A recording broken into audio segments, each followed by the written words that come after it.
नमस्कार प्यारे दोस्तों, कैसे हो। मैं माधव हिंदी पाठशाला से चौहान कौशिक।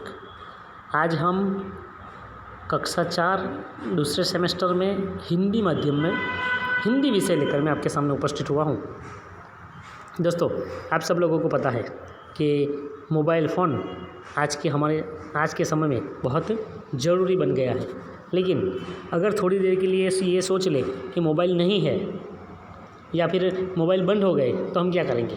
हमारा जो पहले से किसी भी व्यक्ति के साथ समाचार या फिर खबर पहुंचाने का या फिर खबर हम तक पहुंचे, उसका जो एक सबसे सरल, सस्ता और हम सब लोगों को समझ में आया ऐसा एक माध्यम है, वो है पत्र लिखना। क्योंकि पहले के ज़माने में हर कोई व्यक्ति पत्र लिखकर ही अपनी खबर सामने वाले व्यक्ति तक पहुंचाता था, लेकिन आज वह स्थान मोबाइल ने ले लिया। लेकिन पत्र लिखने में जो मज़ा है वो मोबाइल पर या टेलीफोन पर बात करने में नहीं आती। तो पत्र हमारे जीवन का आवश्यक अंग है। पत्र के द्वारा हम संक्षेप में अपना पूरा समाचार लिखते हैं।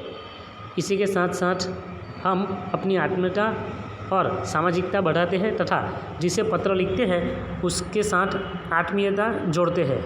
पत्र हमारे आवश्यक अंग है जो हमारे दिन प्रतिदिन के जीवन में सामाजिकता, अपनापन, हार्दिक लगाव आदि जोड़ते हैं। तो यहाँ पर ये बताया गया है कि पत्र जो है वो हम सबका एक आवश्यक अंग है। क्योंकि अगर पत्र लिखना बंद हो जाए या फिर पत्र आना बंद हो जाए तो बहुत सारे कार्य में बाधा आ सकती है। और पत्र से ही हमारी जो सामाजिकता है, हमारा अपनापन है या फिर किसी के साथ हमारा जो लगाव है वो जुड़े रहता है। आइए आज हम पत्र लिखन की कला सीखें। पत्र लिखते समय निम्नलिखित बातों को ध्यान में रखें। यहाँ पर बताया गया है कि अगर हमें पत्र लिखना है तो निम्नलिखित बातों को ध्यान में रखना पड़ेगा। उसमें है 1 नंबर पर, पत्र की शुरुआत में दाईं तरफ कोने पर अपना नाम, अपना पता और दिनांक लिखिए। हम अगर किसी को पत्र लिख रहे हैं तो दाईं तरफ कोने पर ऊपर की तरफ अपना पता और दिनांक लिखिए। क्योंकि दिनांक लिखने से, पता लिखने से ये पता चल जाता है कि पत्र किसने लिखा, और दिनांक लिखने से भी ये पता चलता है कि यह पत्र कौन सी तारीख को लिखा गया था। इसलिए हर एक पत्र में तारीख लिखना बहुत ज़रूरी है। आगे दूसरा, जिसे पत्र लिखा जा रहा हो उसके साथ संबंध अनुसार बाईं तरफ संबोधन लिखिए। जैसे आदरणीय गुरुजी, पूज्य पिताजी, प्रिय मित्र आदि। अगर हमने किसी को पत्र लिखा तो हम सीधे उसके साथ बात करने नहीं लग जाते। हम जो भी व्यक्ति है, कोई हमसे बराबरी, हमारे साथ हम उम्र है, हमसे बड़ा है, छोटा है, कोई भी है, हम उसके साथ पहले उसका संबोधन करेंगे। जैसे कि हम घर पे भी कोई व्यक्ति आते हैं तो हम उनको आदर सत्कार के साथ बोलते हैं कि आइए, बैठिए, पानी पीजिए, फिर कुछ चाय नाश्ते के लिए पूछते हैं। वो सब आदर सम्मान है। वैसे ही यहाँ पर हम पत्र में किसी व्यक्ति के प्रति हमारा जो संबंध है, संबंध अनुसार आदर जो है वो दर्शाते हैं। आगे तीसरा पॉइंट है, इसके बाद अभिवादन लिखिए। जैसे सादर प्रणाम, नमस्कार, चरण स्पर्श। जैसे जैसे व्यक्ति है, कोई हमसे बहुत बड़े हैं तो उनको प्रणाम करना है, हम उम्र के साथ नमस्कार। और अगर बहुत बड़े व्यक्ति हम किसी के चरण स्पर्श भी लिख सकते हैं। चौथा एक टॉपिक है, इसके अंदर चौथा एक मुद्दा है, वो है पहले परिच्छेद में कुशल समाचार और पत्र मिलने की औपचारिक बातें लिखें। पहले पत्र में हमें ये लिखना है कि मैं आज ये पत्र लिख रहा हूँ, मेरा मानना है कि आप सब वहाँ पर कुशल मंगल होंगे, घर में सब लोगों की सेहत भी अच्छी होगी। आपका पत्र मुझे पिछले गुरुवार को मिला और मैं शुक्रवार को ही यह पत्र लिखने के लिए बैठा। मतलब आप यह बात लिखिए। इसलिए पहले पैराग्राफ में सिर्फ इतनी ही बात आएगी कि जिसको पत्र लिख रहे हैं वो सब उसके कुशल मंगल होने की बात कीजिए कि हम सब भी यहाँ पर कुशल मंगल है, आप भी वहाँ पर कुशल मंगल होंगे। और फिर जो अपनी बात है वो रखिए। तत्पश्चात दूसरे परिच्छेद से विषय की चर्चा की। जब दूसरा एक पैराग्राफ लिखिए, उसके अंदर जिस बात को लेकर आपने पत्र लिखा है वो जो भी कोई कार्य हो उसको लेकर आप लिखिए कि कौन से विषय में आपने पत्र लिखा है। आपको किसी से मिलना है, कहीं पर जाना है, जो कुछ भी है वो आप लिख सकते हैं। आगे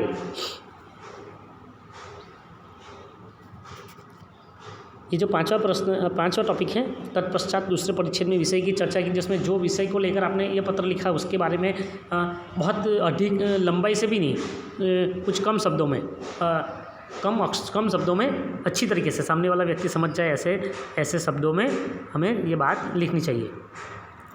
उसके बाद एक छठा नंबर है, उसमें लिखा है कि पत्र के अंतिम परिच्छेद में परिवार के लोगों के प्रति शुभेच्छा दर्शाई। पत्र के अंतिम परिच्छेद में पहले में संबोधन कर लिया, दूसरे पैराग्राफ में हमने जिस विषय को लेकर पत्र लिखा था वो बात कर दिया, और उसके अंत में पत्र के अंतिम परिच्छेद में मतलब लास्ट पैराग्राफ में हमें ये लिखना है कि उस घर में जो कोई भी व्यक्ति है, वो बुज़ुर्ग है, छोटे बच्चे हैं, हम उम्र है, सब लोगों के प्रति आशीर्वाद और स्नेह दर्शाना है कि आपको माता जी को मेरा चरण स्पर्श और छोटी बहन को मेरा प्यार। ऐसा जो भी आप घर में जितने सभ्य रहते हैं उसके आधार पर आप लिख सकते हैं। उसके बाद 7वें टॉपिक पर पत्र के अंत में दाहिनी और कोने पर छोटे बड़ों के मुताबिक शिष्टाचार प्रकट कीजिए, जैसे आपका आज्ञाकारी, आपका मित्र आदि लिखकर हस्ताक्षर कीजिए। अब लास्ट में पत्र के अंत में हमें दाहिनी और पत्र के अंत में दाहिनी और नीचे ये लिखना है कि अगर हम स्टूडेंट हैं तो ऐसा लगे कि आपका आज्ञाकारी छात्र, या अगर पिताजी को लिखा है तो आपका आज्ञाकारी बेटा, ऐसा लिखकर नीचे हस्ताक्षर करने हैं। 8वां टॉपिक है पत्र की भाषा सरल और सहज होनी चाहिए। पत्र लिखने के बाद कभी भी पढ़ने वालों को ये महसूस नहीं होना चाहिए कि इसमें समझ में नहीं आ रहा है कि ये कहना क्या चाहते हैं। इसलिए पत्र की भाषा एकदम सरल होनी चाहिए और सहज होनी चाहिए, जो सामने वाला व्यक्ति तुरंत पढ़कर समझ जाए। हम सभी को टेलीविज़न देखना अच्छा लगता है, सही बात है, सब लोगों को आज के ज़माने में सब लोगों को टेलीविज़न देखना बहुत पसंद है। कुछ लोग मोबाइल में भी टेलीविज़न देखते हैं। टीवी पर अलग अलग तरह के कार्यक्रम जैसे कार्टून, समाचार, खेल, संगीत, नाटक, नृत्य, धारावाहिक आदि आते जाते हैं। जब भी हम टीवी चालू करते हैं तो इनमें से ही कुछ ना कुछ आता है। जो छोटे बच्चे हैं वो कार्टून देखेंगे, बड़े बुजुर्ग लोग हैं वो समाचार देखना पसंद करते हैं, या फिर खेल। सुबह और शाम संगीत के कार्यक्रम आते रहते हैं। कुछ चैनलों पर नाटक दिखाए जाते हैं, हमारे देश के जो नृत्य है वो दिखाए जाते हैं, और बहुत सारी चैनलों पर धारावाहिक दिखाई जाती है जो जिसे हम सीरियल से पहचानते हैं। क्या आप जानते हैं कि हम इसमें कितना समय बर्बाद करते हैं? अगर हम लोग एक ही दिन सिर्फ यह लिखने के लिए बैठे कि आज हमने कितने समय तक टीवी देखी, तो हमें पता चल जाएगा एक दिन में हमने कितना वक्त बर्बाद कर दिया। क्योंकि ऐसा कहा जाता है कि टीवी देखने से हमें 1 रुपये का भी फ़ायदा नहीं होता। इसलिए हमें टीवी के लिए कम से कम समय देना चाहिए, ज़्यादा से ज़्यादा समय दूसरे कामों को देना चाहिए। ज़रा पता लगाइए घर में सबसे अधिक समय तक टीवी कौन देखता है। आप अपने घर में नोन कीजिए कि हमारे घर में सबसे ज़्यादा टीवी कौन देखता है। मम्मी कौन सा धारावाहिक देखना पसंद करती है? क्योंकि घर में जितने लोग हैं उन सब लोगों की टीवी और चैनलों को लेकर अलग अलग प्रतिभा होते हैं। कुछ लोगों को सीरियल पसंद है, कुछ लोगों को खेल, कुछ लोगों को पुराने गाने पसंद है। इसलिए सब लोगों की चॉइस और जो पसंद है वो अलग अलग होती है। घर के लोगों में समाचार संबंधी कार्यक्रम किसे पसंद है, ये भी आप गौर कीजिए कि घर में कौन से ऐसे व्यक्ति हैं जिन लोगों को समाचार देखना पसंद है। आपको कौन सा कार्यक्रम पसंद है, आप खुद के बारे में लिखिए कि आपको कौन सा कार्यक्रम पसंद है और क्यों। अगर खेल पसंद है तो वो क्यों, डांस का कोई कार्यक्रम है, संगीत का कोई कार्यक्रम है तो वो पसंद है तो क्यों, वो सब भी आप लिखिए। आप रोज़ कितनी देर तक टीवी देखते हैं? मैं आपको पत्र लिखने का उदाहरण दे रहा हूँ। अब इसके बाद मैं आपको एक पत्र लिखने का उदाहरण दे रहा हूँ। देखिए, ये पत्र है अधिकार छात्रालय, नारायणपुरा, अहमदाबाद 380013, और दिनांक आप जिस दिन आप ये पत्र लिख रहे हैं उस दिन की आपको दिनांक लिखनी है, तारीख लिखनी है। प्रिय मित्र सुनील। अब हमने आपको बताया था आगे के ये रहा, पहली जो बात की थी वो प्रिय मित्र प्रिय सुनील। आगे लिखा है कि खुश रहो। प्रिय सुनील, फिर कॉमा, खुश रहो। आज सुबह माताजी का पत्र मिला। उन्होंने लिखा है कि आप टीवी बहुत देखते हो, इसका असर आपकी पढ़ाई पर भी हो रहा है। प्रथम सत्र की परीक्षा में आप अनुत्तीर्ण हो गए थे। देखो यहाँ पर माताजी ये लिख रही कि आज सुबह माताजी का पत्र लिखा। जब सुबह पत्र लिखा उसी दिन ये पत्र लिख रही है, वापस पत्र का प्रत्युत्तर दे रही है, पत्र का जवाब दे रही है। उन्होंने लिखा है कि आप टीवी बहुत देखते हो। उन्होंने सुनील को लिखा है कि सुनील बेटा टीवी बहुत देखता है, इसका असर आपकी पढ़ाई पर भी होता है। हाँ, ज़्यादा टीवी देखने से पढ़ाई में कमजोरी आ जाती है। क्यों? पढ़ाई हमारी जो पढ़ाई की कार्यक्षमता है, हमारी जो शैली है वो बिगड़ जाती है, क्योंकि फिर हमारे मन में सिर्फ पढ़ाई को लेकर कोई ख्याल ही नहीं आते। जो भी ख्याल आते हैं वो सिर्फ हमने जो टेलीविज़न देखा है, टीवी देखी, उसके ही विचार हमारे मन में छाए रहते हैं।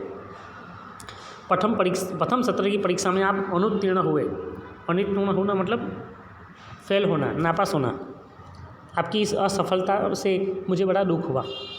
असफल मतलब सफल ना होना। असफलता का विरोधी है सफलता, मतलब सफल ना होना मतलब असफलता। आपकी इस असफलता से मुझे बड़ा दुख हुआ है। माता जी ये कहती है कि बेटा तू जो इस प्रथम सत्र की परीक्षा में अनुत्तीर्ण हुआ उसका मुझे बहुत दुख है। दूसरे पैराग्राफ में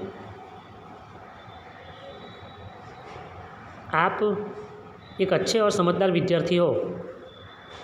आप एक अच्छे और समझदार विद्यार्थी हो। टीवी देखकर थोड़ा बहुत मन बहला लेना बुरा नहीं है। जो यहाँ पे है ना, टीवी थोड़ा देखना बुरी बात नहीं है। और बुरा का विरोधी क्या आएगा? ये जो बुरा शब्द है उसका एक विरोधी आएगा। बुरा का विरोधी आएगा अच्छा। बुरा का विरोधी आएगा अच्छा।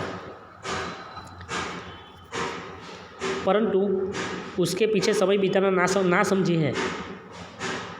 यहाँ पर ऐसा लिखा गया है कि बेटा टीवी देखना चाहिए, लेकिन थोड़ा सा, ज़्यादा वक्त टीवी को नहीं देना चाहिए। और टीवी के लिए पढ़ाई को छोड़ना या फिर पढ़ाई के प्रति ध्यान न देना, वो तो ना समझी है, ना समझदारी है।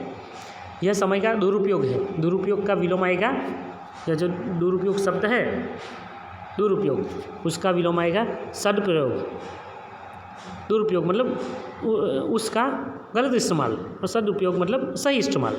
इसलिए आप समय का सदुपयोग कीजिए। ये देखिए, दुरुपयोग का विलोम सदुपयोग कीजिए। अपनी पढ़ाई पर पूरा ध्यान देकर ही आप समय का अच्छा सदुपयोग कर सकते हो। यहाँ पर ऐसा लिखा गया है कि तू अगर अच्छे से पढ़ाई करेगा तो वही हमारे लिए बहुत ज़रूरी है। विश्वास है कि मेरी बात मानकर आप अपनी पढ़ाई पर पूरा ध्यान दोगे। आपका भाई आर्यन। यहाँ पर लेखक यहाँ पर हमें ये बात बताई गई है कि सुनील की माताजी का आर्यन को खत मिला और आर्यन ने उसका प्रत्युत्तर दिया है कि विश्वास है कि मेरी बात मानकर आप पढ़ाई पर पूरा ध्यान दोगे। आर्यन ने लिखा है कि तुम्हारी माताजी बता रही थी कि तुम टीवी बहुत देखते हो, इसलिए प्रथम सत्र में अनुत्तीर्ण रहे हो, तो आने वाले समय में तुम ज़्यादा से ज़्यादा मेहनत करो और मुझे विश्वास है कि मेरी बात मानकर आप अपनी पढ़ाई पर पूरा ध्यान दोगे। आपका भाई आर्यन। यहाँ पर यह चैप्टर ख़त्म होता है। यहाँ पर शब्दार्थ है। पत्र मतलब खत, परीक्षा मतलब इम्तिहान, अनुत्तीर्ण मतलब फेल, नापास, नासमझी मतलब बेवकूफ़ी, आत्मीय मतलब अपना, अभिवादन मतलब स्तुति, लगाव मतलब संबंध, बर्बाद मतलब नष्ट और अपनापन मतलब आत्मीयता। तो यहाँ पर कुछ प्रश्नों के उत्तर आपको देने हैं। उसमें पहला, पता और दिनांक आप कहाँ लिखेंगे? तो पत्र लिखते वक्त पत्र के ऊपर दाईं ओर हमें अपना पता और दिनांक लिखना चाहिए। पत्र लिखने में आप विषय कहाँ लिखेंगे? पत्र लिखने में हम हमारा खुद का पता और दिनांक लिखने के बाद संबोधन करने के बाद लिखेंगे। दूसरे पैराग्राफ में, पत्र की भाषा किस तरह की होनी चाहिए? पत्र की भाषा सरल और सहज होनी चाहिए। टीवी देखने से क्या बर्बादी होती है? टीवी देखने से समय की बर्बादी होती है। अपने से बड़ों को पत्र लिखते समय अभिवादन कहाँ लिखेंगे? अपने से बड़ों को पत्र लिखते समय जब अपना दाईं और अपना नाम और पता लिख दिया तब बाईं और संबोधन अभिवादन लिखना है।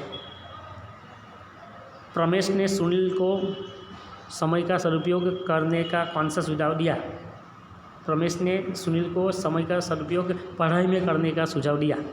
तो दोस्तों, आज हमने यह वीडियो में देखा है कि पत्र लिखते वक्त कौन कौन सी बातों का ध्यान रखना है, साथ में ज़्यादा टीवी देखने से कौन सा नुकसान होता है, उससे हमारी पढ़ाई बर्बाद होती है, उसके बारे में देखा। और आगे के चैप्टर में हम आगे की बात देखेंगे। तब तक के लिए नमस्कार।